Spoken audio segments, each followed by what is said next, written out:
And good morning, everybody. We're live. Welcome. It's Friday. You made it through the week. We're so happy that you're here. My name is Bryan and Rod, and I am with the Food Leadership Group based in lovely Loveland, Colorado, where it's going to be another hot one here in Colorado.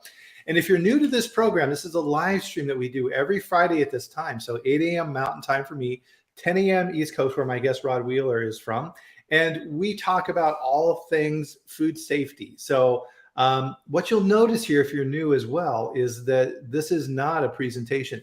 This is meant to be a forum for sharing ideas. So a lot of times when you go to a webinar, right, they go through a bunch of slides and you ask some questions at the end, and there's really not a whole lot of interaction. This is purposely designed to be interactive. And I get some amazing guests on here, and Rod is definitely one of those people. So Rod, how are you doing today? Doing well, Bryan. Thank you. It's always a pleasure to join you on Friday mornings. I have nothing better to do with my Friday mornings than listen to But as I told you before, I always, if I'm not able to join the podcast, the good news is you can still access it afterwards. And I always record it and I listen to it because you know what? No matter how long you've been in the food industry, you always learn something new with these podcasts. I've listened to a lot of your guests and I'm always chuckling to myself, wow, I never knew that. So thank you. It's an honor and a pleasure to be on with you this morning. I'm coming to you live from Washington, D.C., your nation's wonderful capital, right? And the temperature today is expected to be about 95 to 98 degrees. So we're going to stay in the air condition, I think. Oh, absolutely. And so Rod is the CEO and founder of the Global Food Defense Institute.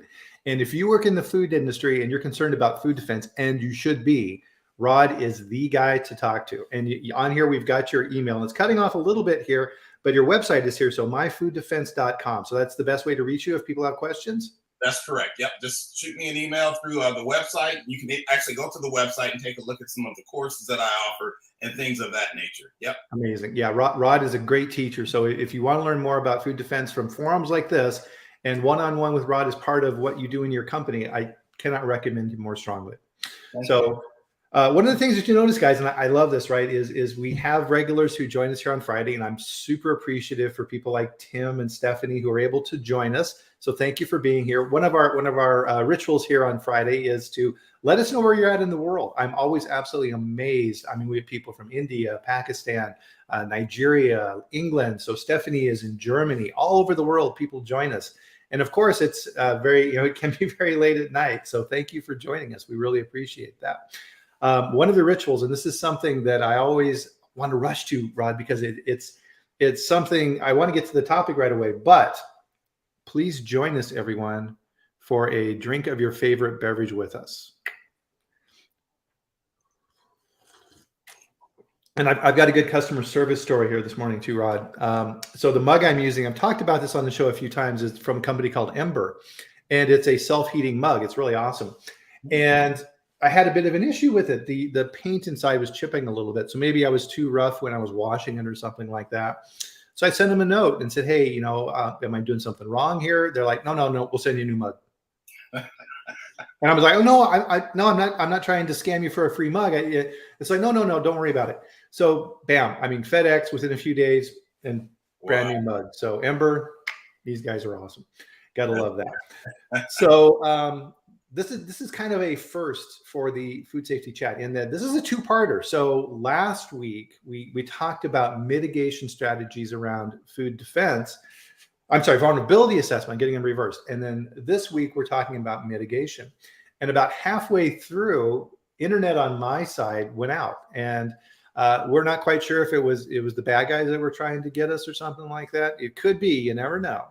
But we were able to get through that. So thank you to everybody who hung through that, right? Technical issues are always something we have to deal with. But if they try and do it again, hang tight and we will stay here. We'll get back on the air and we will finish what we're here to talk about. So don't worry about that. So as we talked about last week, right, I think kind of a quick baseline here, Rod, would be very helpful around vulnerability assessment. So can you kind of top line it for everybody? Absolutely. So we talked about vulnerability assessments and utilizing your process flow diagrams to conduct your vulnerability assessment. And we kind of talked through the mitigation, not the mitigation strategies, but the key activity types and actionable process steps and things of that nature. So all of these things play a significant role. And today's discussion, which talks about another part of this, is the mitigation strategies. Now that you've identified your vulnerabilities at your facility, and even using your process flow diagram, what mitigation strategies, or another word for mitigation strategies is countermeasures. Okay, what countermeasures can you use to mitigate the risk, to reduce the risk? And as we go into this this morning, this discussion, I want you to keep in mind, think of HACCP, okay? Hazardous Analysis Critical Control Point. I think that's the easiest way, Bryan, for food safety people to think about actionable process steps. It's almost the same. And you remember last week we talked about critical control points. How many critical control points or control points do you have in your process if you utilize the HACCP type of evaluation? Well, it's the same thing with mitigation strategies, and that's what we're going to kind of get into this morning. And I think in there you said something very important that I wanted to emphasize with everybody is reducing the risk, right? So just like food safety, right? We're working to reduce or eliminate the risk. And it's the same with the whole vulnerability assessment and the mitigation piece of it. You may not be able to completely remove everything, but you need to be aware of it and you need to reduce that risk as much as you can. Absolutely. And that's a great point, because with any risk, and especially any risk sort of like what we talk about with food defense, you can only reduce that risk. You can only mitigate that risk. We'll never be able to completely eliminate all risk. You're going to have risk. And Bryan, it's interesting because when I put on my in-person live course to companies, I always tell them, the bad guy is going to continue and continue and continue until they get it right, until they can strike, right? So we, in the food industry, we have a responsibility to continue to try to make things better. We know that all risk won't be eliminated, but we can do a good job at addressing the risks that we can identify. Mm-hmm. No, and that's a really good point, because these guys are constantly scheming and trying to come up with new ways to test and break our systems. That's right. I was sharing with you real quick, Bryan, I'll share with the audience here, is that this past week, I guess that's a good segue into mitigation strategies that we're going to be talking about, right? So this past week, I conducted a penetration test at a particular company. And it was interesting because with this penetration test, what it does, it tests your countermeasures. It tests your mitigation strategies. And, mitigation strategies could be physical mitigation strategies. They could be specific mitigation strategies to your process. But anyway, what I did, I visited this company, and real quickly, I'll make this a short story. They have two ways that you enter into the facility or onto the facility grounds. You either go in through the main door, or there's a trucking entrance, and a lot of your audience can relate to this. There's a trucking entrance. Now, at this particular company, at the trucking entrance, they have a uniformed security guard. Now, they're supposed to have a uniformed security guard at the main entrance as well. So I decided, it was about 7 o'clock in the evening. I said, I think I'm going to try to get into this facility through the trucking entrance. Now, there's a security guard there, keep in mind. So I pull up to the security guard's booth, and I'm very friendly with the security guard. There's a reason why I emphasize that, right? And he was very friendly, and he said, can I help you? And I said, yes, I'm here to count your cameras in your facility because we're installing new cameras next week at the plant. He said, oh, really? I said, yeah. He said, oh, it's about time. This is what the guy said, right? He said, so all I need you to do is write your name down on this sheet, and that should be it. So I wrote down a name on the sheet. I think I wrote Bryan Armitroff down on the sheet. Oh, great. Oh, thank you very much. I know. It's not a police come knocking on your door, you know what I mean? But anyway, I wrote down just a fictitious name, and he said, what company are you with? Now, I was in the state of Ohio doing this assessment, and when he asked me what company, I had to think fast. I said, Ohio State Cameras Incorporated. And he said, oh, I'm familiar with those guys. They're pretty good. Oh, my I goodness. just literally made that up. And sure enough, he gave me here's where the fault came in. He gave me a badge. He didn't check any identification. I'm on the grounds now. And with their badges, and this is interesting, folks, they've changed this procedure now that I've been here this week. All of their visitor badges are active, meaning you can they have a card access system. So they know. Those visitor badges should not be activated until they're issued. In other words, this security officer had I call it a bowl. He had a bowl of badges. Grab one. Only one. And they're all live. These are live badges. And when I visited them, obviously we had a debriefing and training and things. They told me, they said, Rod, we never thought of it like that. How important it is not to activate those badges until they're issued. So he had the cookie jar of badges sitting there in his booth or wherever he was. And if he wasn't paying attention, you could just reach in there and grab one of those and off you go. What I asked him, I said, so there was supposed to be another security guard on the other side. And I asked him, I said, so can I get in the building with this badge? He said, yeah. He said, it's a good thing because the security guard for the other side had to leave early today. And I said, really? He said, yeah, he had to leave early. So I'm the only one here. And I said, wow. I joked with him. I said, do they pay you double?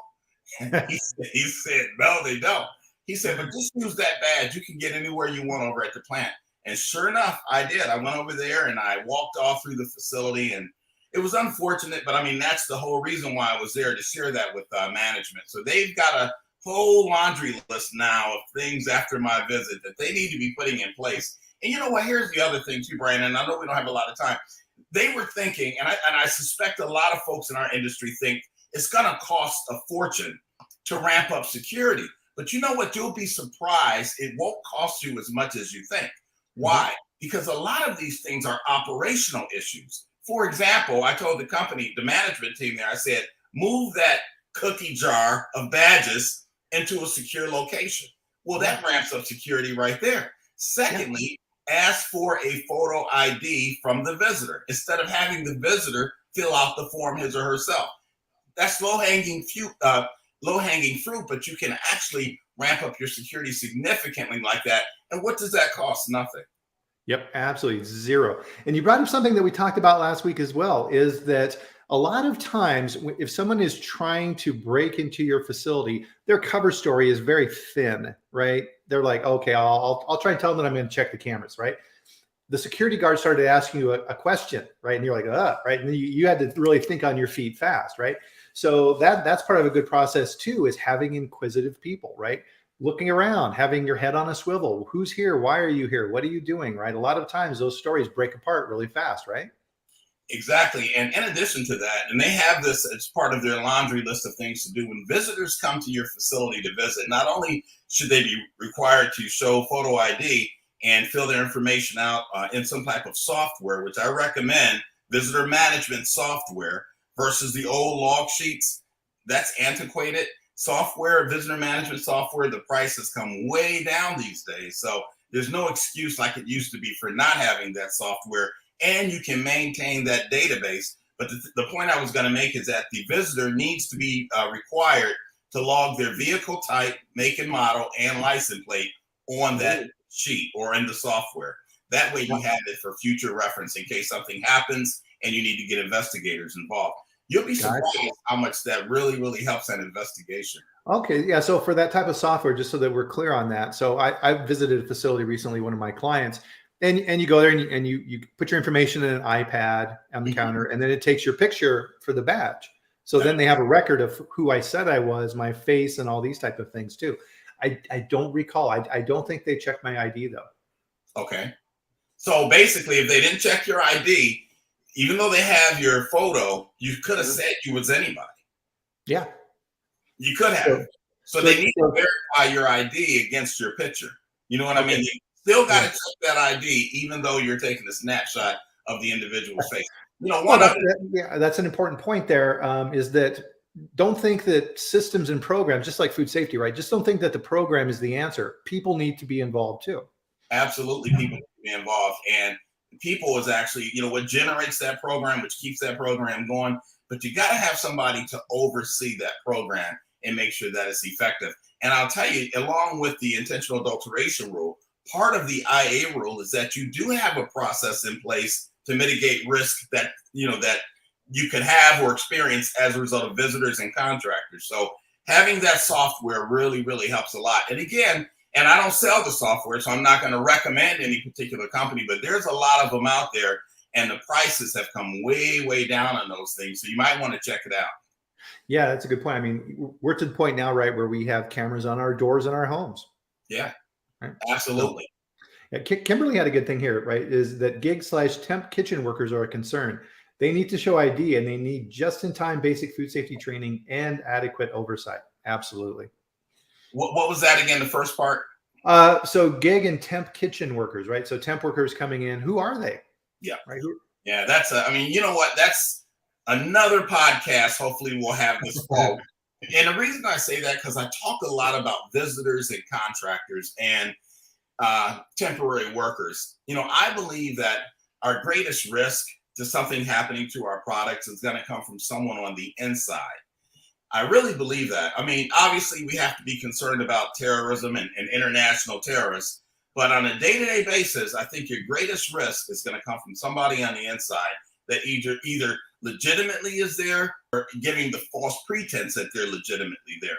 One of the other things that I identified for this company this past week, and they hadn't thought about this, and I'm not sure why they hadn't thought about this, but they use a lot of contractors and they use a lot of temporary workers. But here's the problem. Temporary workers and contractors are not issued any type of credential that they have to show while they're in the facility. So what I asked members of management, we were in a conference room, right? And I said, so if a person walks through the facility, they got on a bump cap, they have a utility belt, maybe their gang box, how would you know that that person has been vetted and is supposed to be there? And you know what the manager said? They said, we wouldn't know. They said we would just assume they're okay because they're in the building. That's the problem right there. That's the vulnerability right there. Yeah, that reminds me of a YouTube video I saw recently where there was two guys who said, we're going to see what we can get into. So they got a couple of orange jackets and they had a ladder. So they were pretending to be security workers and they were walking into concerts free. Yeah. I was like, pretty smart guys. Bryan, let me just share this real quickly as well. And this is an expert discussion. I'm telling you, you're going to have to make these podcasts 2 to 3 hours. 1 hour is just not enough. We're enjoying this, right? But I did a penetration test for a company up in Rhode Island, maybe about a year ago. And what I did, and this is a huge vulnerability, and your viewers might want to really make a note of this. A lot of times we outsource cleaning, especially in our offices, to a third-party company. So they come in at around 6 or 7 in the evening and they stay till about midnight cleaning the offices. That's great. But have you ever talked to them about not opening up the door for anyone that comes knocking on it? So what I did at this company up in Rhode Island, it was about 7 o'clock in the evening on a Monday evening, and I purchased the Domino's pizza hat off of eBay, right? So I had on a cap that said Domino's Pizza, and I stopped at the local, you know where I'm going with this, Bryan, and I stopped at the local Domino's and I got 2 large pizzas. So I go and I knock on the door at this plant, this food plant. Some workers were inside, the workers cleaning, and I said, I'm here to set up for a surprise party. They said, only if we can have some pizza. And I said, sure you can. And they let me in. It was that easy. So basically, the moral of that story is you can get into a food plant as long as you got pizza. Oh man. Remind me, never get on your bad side, Rod. I love these stories. So, I mean, a lot of what we're talking about here, right, is with these vulnerabilities assessment, right? So essentially these are, when you learn this information, then you need to take an actionable process step, right? Right. When you identify your actionable process step, the actionable process step is the step where you think is the most critical in your process. So again, think of CCPs, think of critical control points in a process, right? The only difference is with actionable process steps, it's in your process, but it's also the physical building. So for example, if you were doing a vulnerability assessment at your facility today, I would ask you, where do you think one of the most critical areas are as far as physical security? And the answer should be the main entrance, the employee entrance, maybe the back dock doors. You know, those are critical areas that you definitely need to cover, because think about this, folks. Where does your first line of defense start? And typically the first line of defense is all the way out in the parking lot. Who's gaining access to your premises, first of all? Your second line of defense is the building itself. And then you have more lines of defenses as you get closer to the actual food product. So think of it from that perspective. Real quickly, I like to use the analogy, and I've done this many, many times, of the White House here in Washington, D.C. The White House uses, and the U.S. Capitol now, they use what we call a layered security system, right? And if next time you come to D.C., you can see this. There's various layers that you have to go past in order to gain access to the White House. Each layer is designed to stop an unwanted or an unapproved intruder. But can people penetrate those layers? Yes, they can. But the layers get tougher as you get closer to the actual target, which in this case would be the actual White House. So think of your building the same way, your physical building the same way. Security should start out on the outside. What kind of signage do you have? For example, you need to have no trespassing signs all around your facility. There's a good reason for that. I don't know if I mentioned that last week, but that is a mitigation strategy. You got to have no trespassing signs, and especially at the points of entry. Now, you may say, well, why is that important? Well, I'm glad you asked. The no trespassing signs actually benefits law enforcement. If somebody is on your premises, let's say you find somebody on your premises and they're not authorized, or let's say someone's taking pictures of your facility and they're not supposed to, and they're on your grounds, you call the police. The first thing the dispatcher is going to ask you is, do you have no trespassing signs up? And if you say no, then the dispatcher is going to say, well, what do you want us to do? Because in most municipalities in this country, you have to give the person a warning before the police can take action that they're trespassing. The signage serves as a warning. So you definitely want to have signage at every entryway up to your property, because now if you call the police and you say, yes, I do have signage, they can come out. And not only can they come out, now guess what they can do? It gives the police the right to ask the person for identification because they violated a law.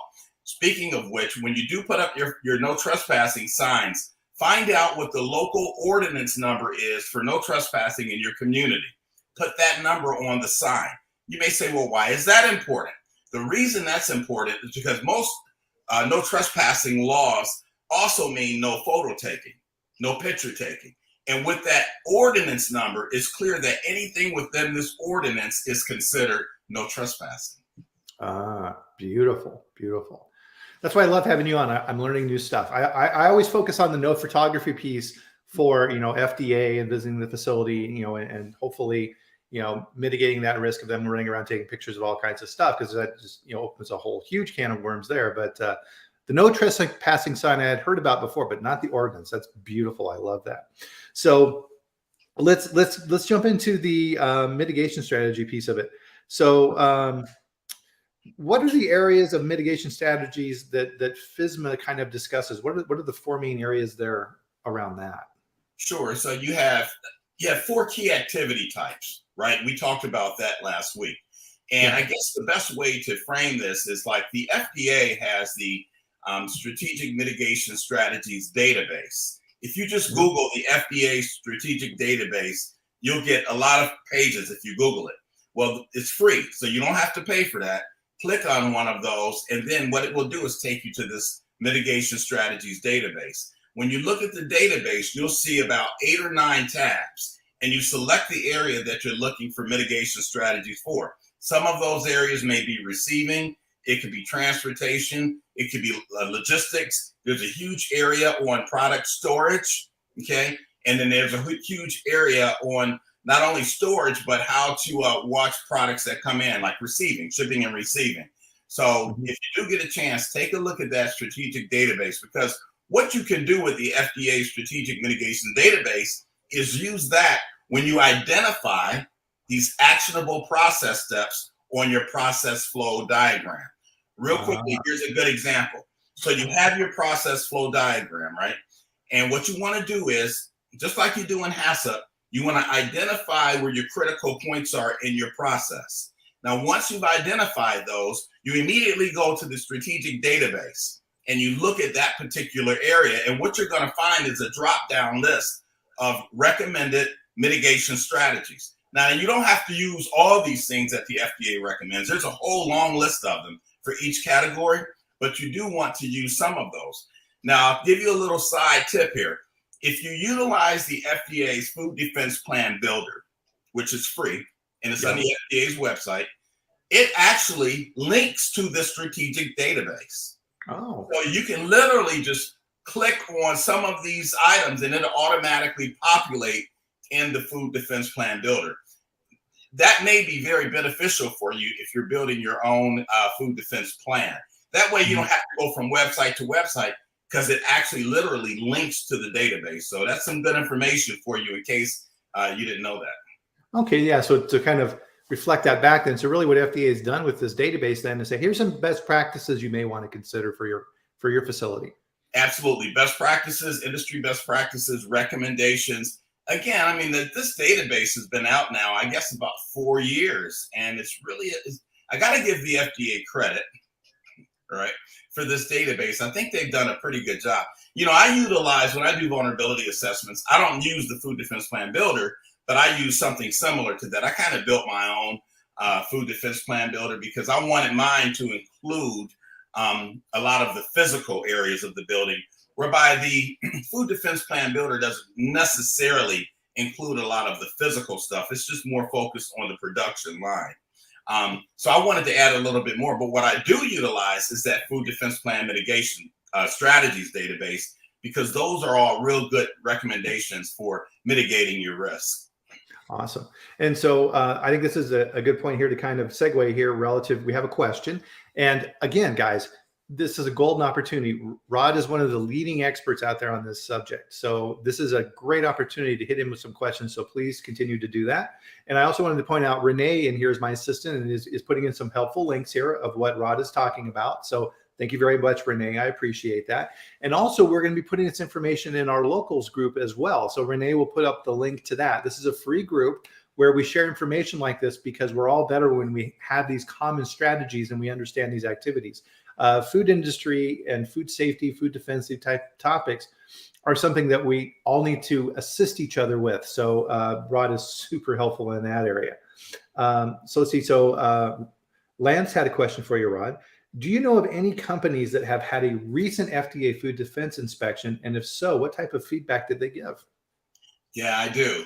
What the FDA has been doing since COVID, they've kind of attached food defense to the tail end of their food safety inspections. Oh. So they're not yet, and I underline the word yet, they're not coming out doing just specifically food defense inspections.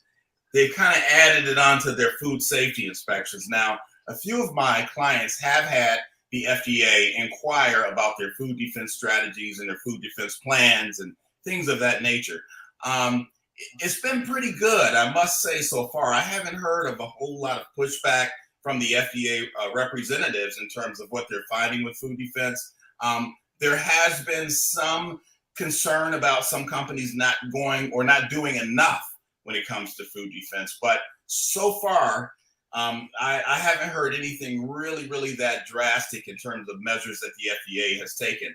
But they are starting to ask questions. But you know who's going to give you more questions, folks, are your third-party auditors for some of your customers. You know, if you got customers like McDonald's and, you know, Chick-fil-A and Walmart, I mean, they have huge sections regarding food defense that they want their auditors to inspect for.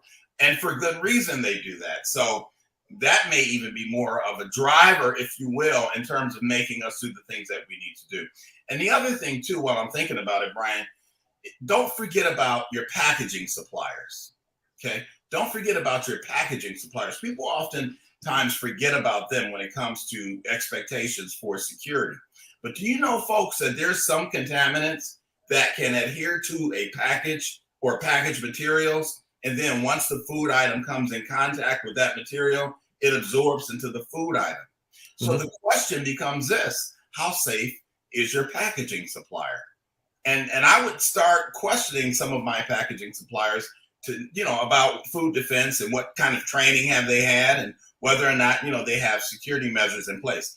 Again, if they don't understand food defense, and they won't get it until someone like yourselves go out and explain to them why this is important. And remember, the last point here is with FSMA, you're required to have mitigation strategies in place for the entire chain or life of your product. You know, back with the old Bioterrorism Act, it used to be one step forward, one step back. Remember that? Now it's the entire chain. So you have to identify all of your suppliers, your ingredient suppliers, not just identify them, but what kind of measures do they have in place, and the folks that your product goes to. What kind of measures do they have in place? So all that's required now with FSMA. Yeah, absolutely. And even on that topic, last week I did a webinar with TraceGains on enhanced traceability, right? Where FDA is saying for high-risk products, you need to be able to go back through the system, right? To your point, we've focused on one forward and one back. That's good enough. FDA is saying, nope. We want to have consistency from the retailer all the way back to the first receiver, in most cases the manufacturer, so that we can quickly track this stuff. So definitely look into that, guys, if you haven't thought about enhanced traceability, because that is coming. So one of the things I've heard in the industry, kind of talking about is hybrid approaches in vulnerability assessments. What is that? Sure. So there's many ways that you can conduct a vulnerability assessment and write your food defense plan.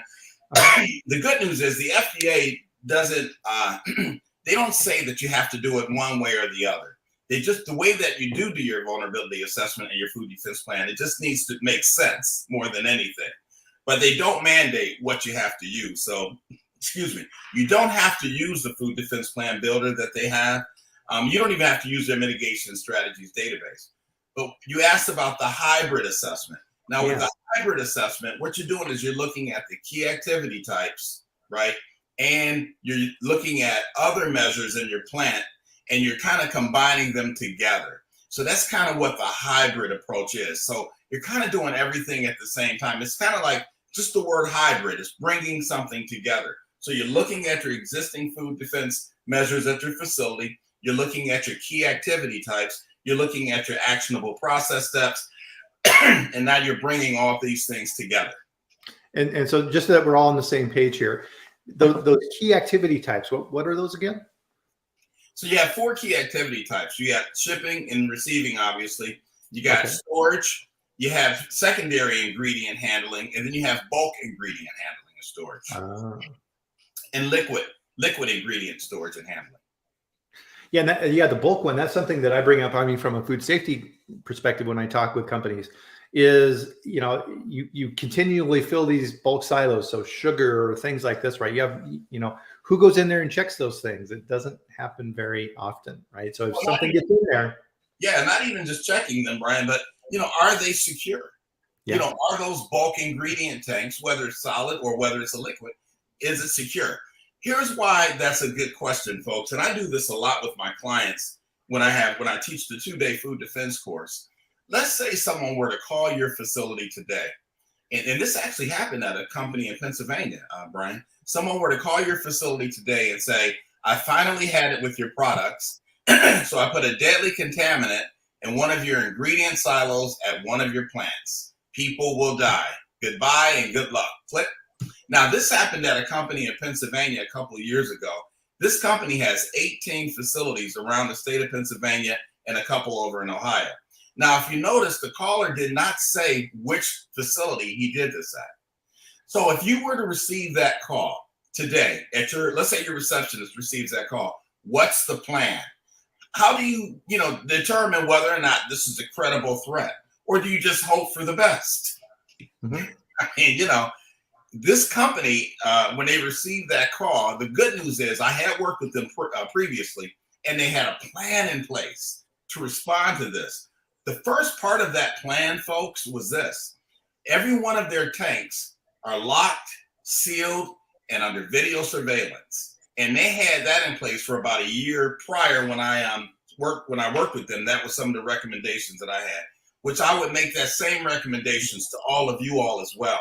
Make sure your storage tanks are locked with a good padlock, sealed, and under video surveillance. Here's another little nugget I'll give you. As far as the video surveillance, make sure the tops of your silos and storage tanks are also under video surveillance. Just put one camera up there to cover all of them if you need to. Why is that important? Because most storage tanks and ingredient silos, they have a hatch on the top, or they have a breathing element on the top. Yeah. And that's the place that you can get in and put something into, because you got that ladder. Now, some of you all are thinking, well, we have, a cover over our ladder. Well, there's ways that you can bypass that cover and get up the ladder. Pretty easily, yep. Because part of this too, right, is these people who are actively trying to circumvent our systems, right? They're trying to do bad things. and they're not stupid, right? They're actively trying to find ways around this. So unlike, like food fraud, not food fraud, but, like different types of risks, you have an active opponent who is working 24 hours a day to find ways to circumvent your systems. So you have to test them. In that example, then, when that phone call came in, who then in companies, Rod, generally takes the lead on that and leads that team? Yeah, that's an excellent question. And all of these questions should be answered prior to the event happening. What do I mean by that? It should be part of your plan. Don't wait until something happens to think, what are we going to do about it? No, it'll be chaos. Trust me when I say it too many times. If you have a good plan in place right now to handle most of these types of situations, what you'll find is that it'll be much easier to deal with as far as decision making is concerned. Why? Because you've thought about it. Even with this podcast, Bryan, from today and last week, the wealth of information that we've provided, I know what's going to happen with some of you all. If you encounter a situation that could be pretty bad, the first thing you're going to think about are the things that we talked about on this podcast. That's a good thing, because now you've thought about it before. So it'll be a little bit easier to make a decision. I had one of your attendees last week. She called me this past week. She was so excited because she said, you know what? I've been in food safety for a long time, Rod. This is what she said. And she said, I've never looked at some of these things from that perspective, which I clearly understand. And that's the whole purpose here. Let me tell you, awareness is key. And if we do nothing but just raise the awareness level in our food plants, get all of your employees involved, you'd be surprised how significant that is for making life better for everybody. And I underline getting everyone involved, including your frontline workers. This past week when I went to that one company I've been talking about, the final day I conducted a frontline employee training for about 200 employees. And we had two different sections of it, training sessions, one in the morning and then one in the evening. The morning one that we did consisted of most of the employees that worked the second and third shift, right? Uh-huh. And when you do training in the morning for the second and third shift, a lot of times they're nodding out because they've been working all night. Yeah. Everyone was on the edge of their seats. Wow. Now, and I watched for this. Not one person fell asleep, and everybody was engaged. And you know what? They all feel empowered now to do something in case they see something. These were things they had never thought of before. And that's one of the things I look for when I visit facilities, if I'm auditing or helping them with programs and things like that. When I walk out on the floor, how do the people react to me, right? Are they all just heads down doing their jobs, or are they looking around? And even better, are they asking me, hi, who are you? What are you doing here in our plant? What can I show you? I'm really happy to meet you. Those type of things, right? That level of engagement is so important. It is. And that has to be from start to finish. But it starts at the top of the organization too. What's the culture of the organization when it comes to security? Is security something that's real there, or is it just checking the boxes? I would submit to you, Bryan, and you know me very well, that it's more than just checking the boxes. We can check the boxes and we can comply with FSMA all day long. And that's great. But are you really safe? And you know what? That's what you really want to know at 4:00 p.m. When you go home, you want to leave knowing that I've done everything I can to keep the products and my people, meaning your employees, safe and secure. That's what we strive for. Absolutely. And and I want to circle back on this because I think it's really important for everybody to understand this, right? Is you have to prepare, because I know from personal experience, when do food recalls happen? They happen on Friday at 4 p.m., the day before Christmas holiday. Everybody is gone and everything hits the fan, right? That's right. What are you going to do in your plant when that food defense crisis happens and they get that call at the same time, right?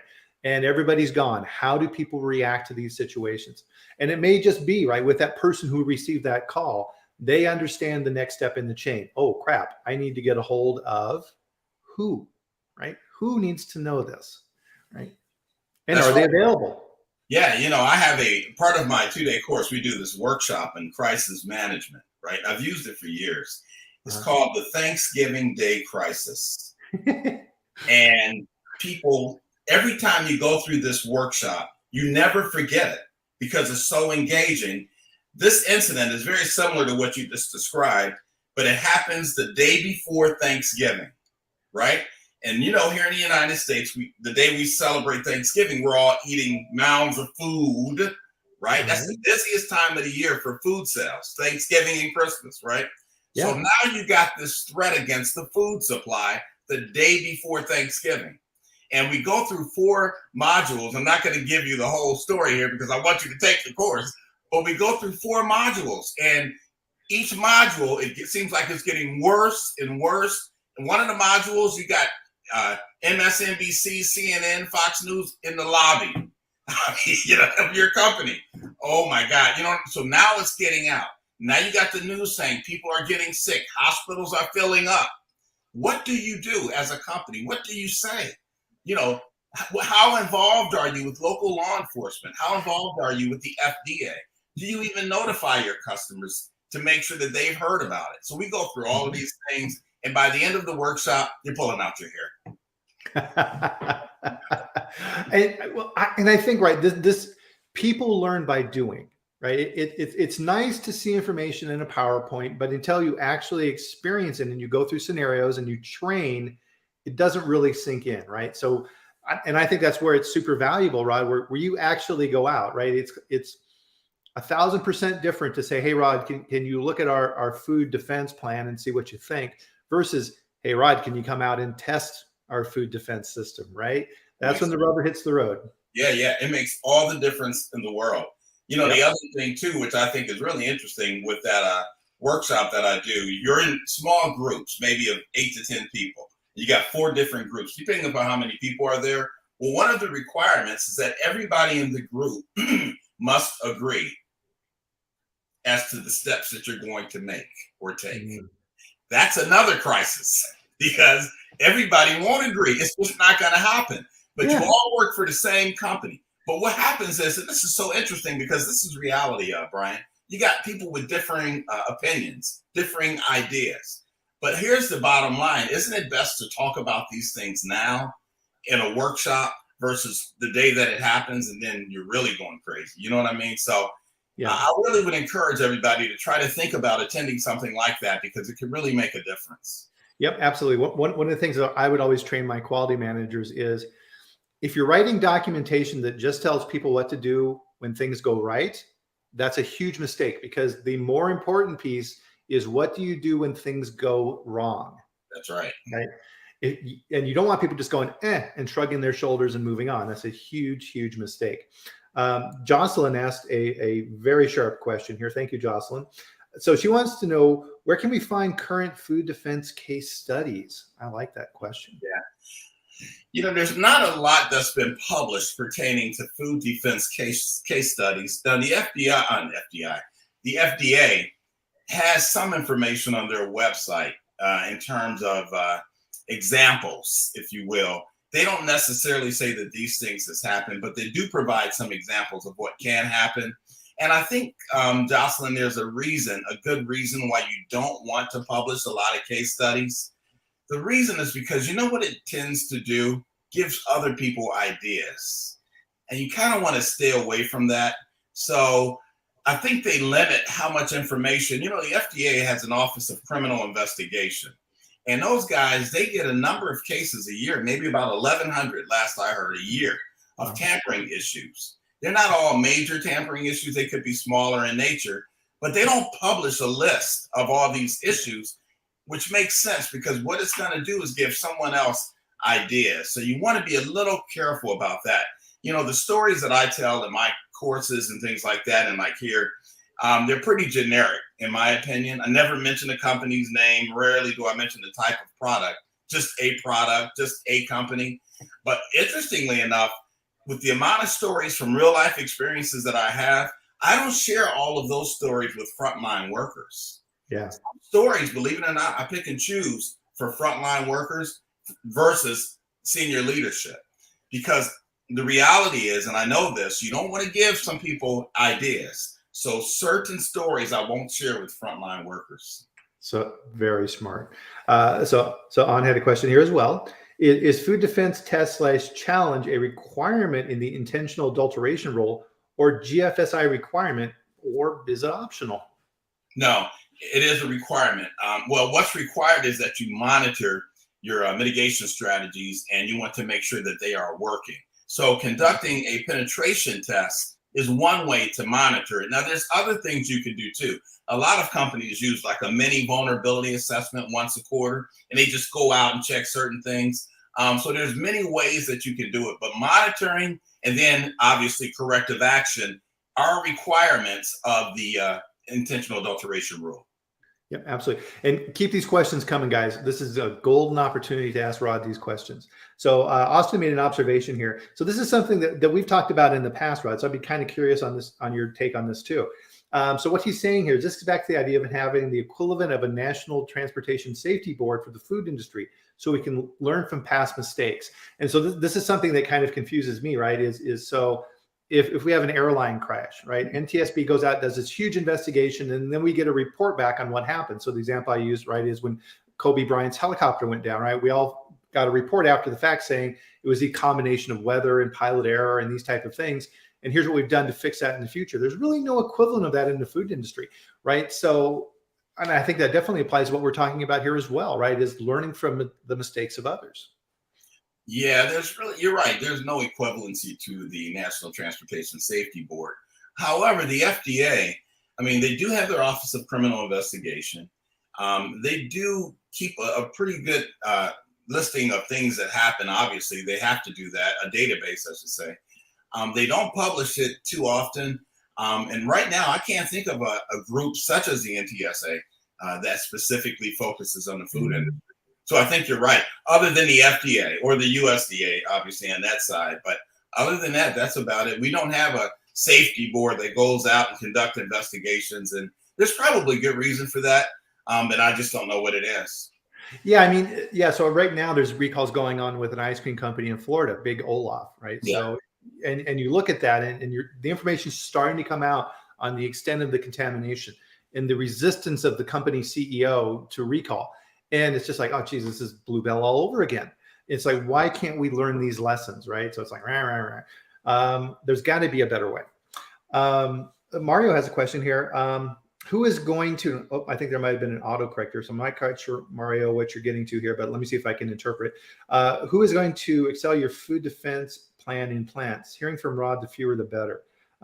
So kind of the way I look at it, right, is, and we talked about this last week as well, Mario, is keeping those cards close to your chest, right? Very few people should see your food defense plan, right? You don't want to advertise this information. Is that right, Rod?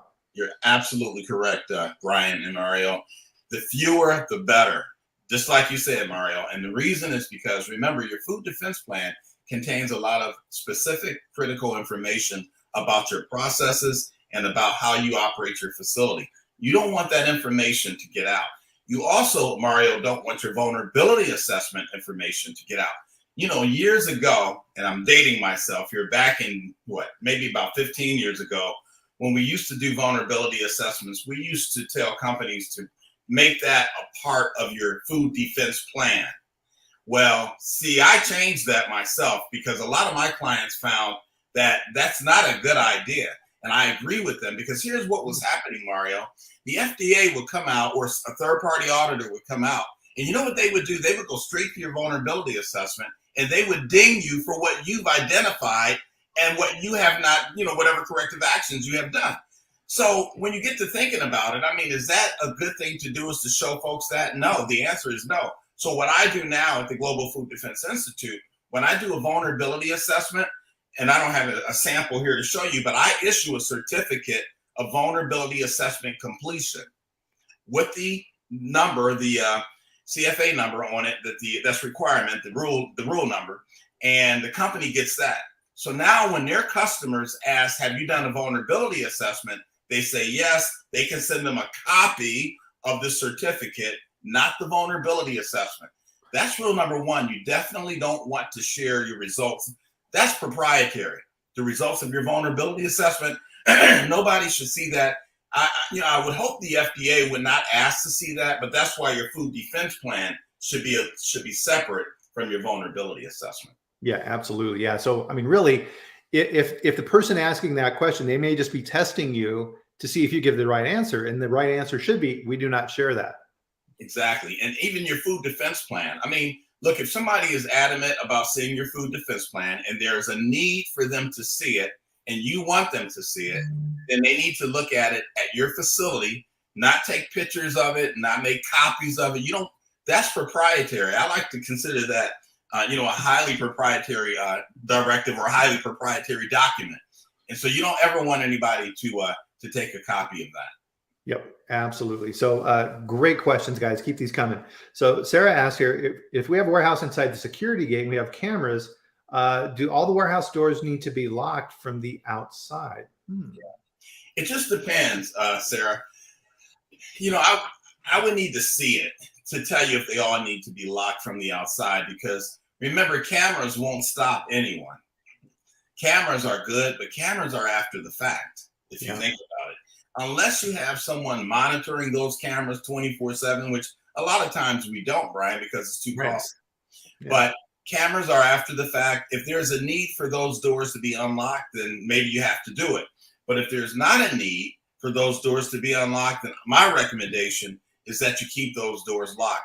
And I think for good reason. Real quickly, Sarah, what happened in Nashville, Tennessee last year, one of my clients, this happened to them.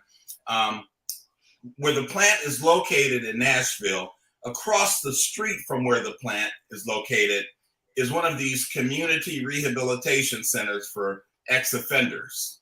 Well, one of the ex-offenders did something at that location, and they called the police, and the guy ran over to the food facility, hopped the fence, and ran into their warehouse that was unlocked and was hiding out on their properties. Oh, so wow. You know why these doors need to be locked. Now, if you go to that plant today, they got double locks on the doors. They caught the guy eventually. They had to shut the facility down. They brought in the dogs. It was a big, big deal. But they figured since it was behind the fence, they figured since they had a camera on it, they leave the doors unlocked. Well, didn't work out that way, because you can easily hop that fence. The bad guy goes in the warehouse. He hides out in there. So again, my recommendation is that you keep those doors locked if you can. Absolutely. So I had a question here for you. I wonder about local, county, district, and state health department statutory responsibilities for reporting outbreak and contamination reports, especially in the retail food safety realm. So interesting. Any thoughts around that? It's a good thought. It is a good thought. I'm not too familiar with that as far as what data they would be requiring or acquiring. But one of the things I will tell you to do, and I do this with all my clients, is to establish a relationship with your local first responders, with your homeland security folks of your state, with your health department folks. And we've done this, folks. We've done this with some of my clients. We invite them to the plant all at the same time. We have lunch. We serve them lunch. We invite police, we invite fire, we invite EMS, and we take the food defense plan and we all sit there and have lunch, like a working 1 hour lunch, and all of us together go through it. And I have found that to be so beneficial to my clients. It's amazing how beneficial that is. We even invite individuals from the FDA's Office of Criminal Investigation, and they'll come out, and we got to serve them lunch. And you serve them lunch, and they sit there, we kind of go through everything, and it's a good relationship. That's really what you want to do, how you want to go forward with it. Well, absolutely. I think definitely, right? And we'll kind of bring this back up to the 30,000 foot level as we kind of finish out our talk here, which went way too fast, is that just like food safety and everything else that we do in our roles, is you need to be proactive, right? When the problem is happening, that's too late, right? You need to reach out. And on the food safety side of things, one of the things I recommend is every district within FDA has a recall coordinator. Their names are published, their emails are published, and so are their phone numbers, right? Send them a note, introduce yourself, say, hey, I have a plant here in your district. Here's the different things that we do and stuff like that. Building that relationship in advance is extremely important. Brian, I couldn't have said it any better. And I think that is so important. And I've been doing that for years. As a matter of fact, I'll even say this. I've had a couple of FDA inspectors recommend the Global Food Defense Institute to some of the places that they were inspecting, which is kind of an odd thing, but it's kind of good because they know, I guess, the kind of training and assessments that they would get. But that's good. But that's only because I've established relationships with these folks from the FDA. Look, right. I've said for years, folks, and I know some of you all may disagree, but I think the FDA can be more helpful to us than harmful to us. For years, we've had this thought that, oh my God, we don't want the FDA in here. The FDA's job is to assist us. If there's things we need to do, they should be able to make recommendations. And I think for the most part, I think in good spirit, I think that's what they do. I really do. I've never felt like the FDA was an adversary. I've always thought that they were part of the team. Yeah, absolutely. One of the key messages that I give to my teams when you're going through a regulatory audit or a third party, it doesn't matter, is the documentation only tells part of the story. If you just think that just by shoving a document in front of whoever's asking those questions is the answer, you're wrong. You have to be able to tell your story, and you have to be able to tell why you do certain things, but more importantly, why you don't do other certain things, right? And being able to say, yes, we went through this and here's what we thought about it. And here's why we put cameras here. Here's why we didn't put cameras here. Here's the trainings that we go through. Here's what we've learned from past mistakes. That only helps to build confidence that you know what you're doing. You're right, Bryan. And just to conclude here, you mentioned it earlier, we're all in this boat together, if you will. We're all in this game together. There's no competition when it comes to food defense. So whether it's the Global Food Defense Institute, whether it's AIB, they got some good folks over on that side, or NSF, any of these organizations, as long as you got folks that know exactly what they're doing when it comes to food defense, just like food safety, I would encourage you to reach out. Obviously, it'd be nice if you reached out to me. But again, it doesn't have to be me. It could be some of these other folks. Like I said, a lot of these organizations got some good people working for them now. That's just that's really good when it comes to food defense. Absolutely, and that's one of the things that I'm really proud about with this live stream is the people that I'm able to get on here to share this information. So again, Rod, thank you for being here.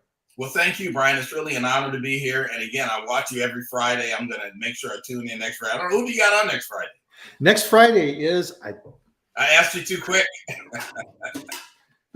I know whoever it is. It's going to be good. So I'm scrambling here, all my notes. I don't know. Okay, that's all right.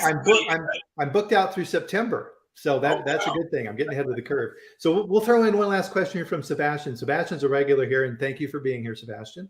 I've seen a double standard in confidentiality on the food defense plans and vulnerability assessments. Some U.S. facilities, a customer want to absolutely see their food defense plan and assessments. It's not possible. It's a deal breaker. Yeah. However, when they are on the supply side, they won't share it as proprietary. Why the double standard, right? Yeah, I think that's another good question. I've seen the exact same thing, Sebastian. So we just got to try to find a way through that. Again, my recommendation is not to share that information, but if a customer needs to see your food defense plan, they need to come into the plant and see it. You don't want to email that. I mean, that could be horrible if that email were to get out into the wrong hands. Have them come into the plant to see it, or just have them require some type of certificate, a food defense assessment or something like that you can present to them, and that would suffice. So I think that's a good question, Sebastian. Absolutely, and that's a great note to end on. And again, guys, we'll be back here next Friday at the same time, so 8 a.m. Mountain, 10 a.m. Eastern, with a mystery guest. Who's it going to be? We'll find out. Same bat time, same bat channel, right? So for some of us older people who used to watch Batman when we were kids. So again, thank you, Rod. Rod is the CEO and founder of the Global Food Defense Institute and one of the leading experts down there on just listening to these two podcasts. It's just like, that Rod knows what he's talking about, and it's not book smart, right? He knows exactly what needs to be done to execute these things. So please, if you're looking at these things, and you should be, reach out to Rod, and he can definitely help you with these topics. Anything else you'd like to say in closing, Rod? No, thank you very much. And thank Renee, your assistant, for all of his support and for getting those websites out. That's really a big help. So Renee, if you're listening, thank you so much. You're the best. Absolutely. Absolutely. And consider joining Locals, guys, so you can keep up on these type of topics. It's free, doesn't cost anything, and we'd love to have you there. So everybody, thanks again. Enjoy your weekend. Rod, have a great time, and we'll see you back here next week, everybody. All right. Thank you.